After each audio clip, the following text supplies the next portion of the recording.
গুনাহ, এই গুনাহের কারণে চিরস্থায়ী অভিশপ্ত হয়েছে।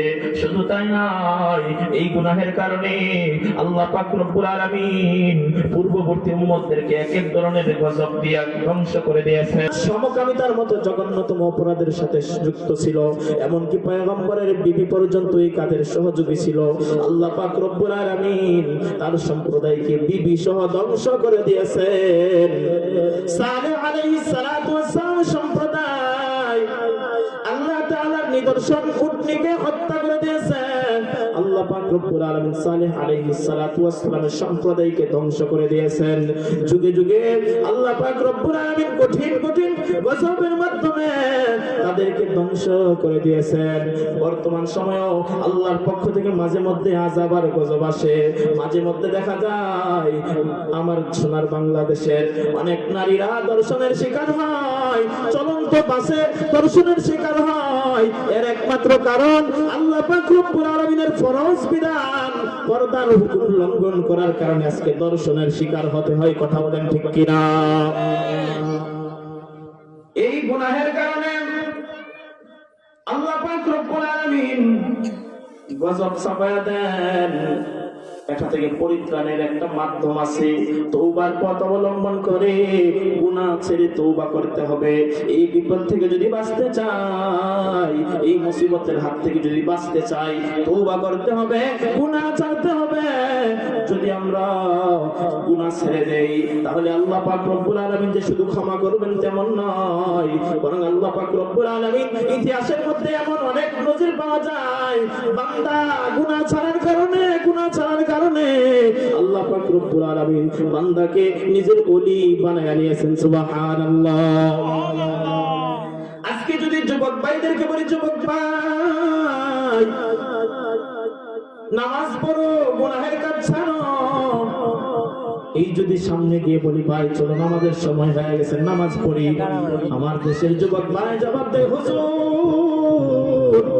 আমার পরনের জামা ভালো না, নাপাক নাপাক। অথচ পরনের জামা কাপড় নাপাক রাখা কত বড় ভয়ঙ্কর একটা অপরাধ।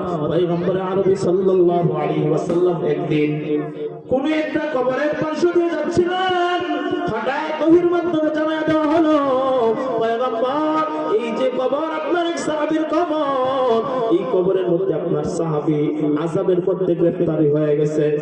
কি অপরাধ? আল্লাহ পাক রব্বুল আলামিন জানায়া দেন আপনার এই সাহাবী উটের প্রস্রাব থেকে বাঁচত না। নাউযুবিল্লাহ। উটের প্রস্রাব ইমাম আবু হানিফা রাহমাতুল্লাহি আলাইহির মতে নাপাকি দুই প্রকার, নাজাসাতে গলিজা, নাজাসাতে খফিফা। সহজে বুঝেন নাজাসাতে গলিজা, নাজাসাতে গলিজা কঠিন নাপাক হচ্ছে ওই নাপাক যেই নাপাকের ব্যাপারে কোনো একটা বস্তু নাপাক হওয়ার ব্যাপারে শরীয়তের দলিলের মধ্যে দুই ধরনের প্রমাণ আছে। নসের মধ্যে বৈপরীত্য পাওয়া যায়, এক দলিলে এই বস্তু পাক, অন্য দলিলে প্রমাণ হয় এই বস্তু নাপাক। এটা হচ্ছে এইরকম মত পার্থক্য যদি থাকে তাহলে এটা হবে নাজাসাতে খফিফা, হালকা ধরনের নাপাক। আর কোন বস্তু নাপাক হওয়ার ব্যাপারে যদি বিপরীতমুখী কোনো দলিল না পাওয়া যায় তাহলে ওইটা নাজাসাতে গলিজা, উটের প্রস্রাব নাপাক হওয়ার ব্যাপারে উভয় দিকের দলিল পাওয়া যায়। হাদিসে উরাইনা নামক একটা হাদিস আছে, যে হাদিস দ্বারা প্রমাণ হয় উটের প্রস্রাব পবিত্র। আল্লাহর পয়গম্বর সাল্লাল্লাহু আলাইহি ওয়াসাল্লাম উরাইনা একটা গোত্র, এই গোত্রে এক ধরনের রোগে আক্রান্ত হয়ে গিয়েছিল। পয়গম্বর আলাইহিস সাল্লাল্লাহু আলাইহি ওয়াসাল্লাম ঔষধ হিসেবে তাদেরকে উটের প্রস্রাব পান করার জন্য বলে দিয়েছিলেন। এই হাদিস থেকে প্রমাণ পাওয়া যায় উটের প্রস্রাব পবিত্র।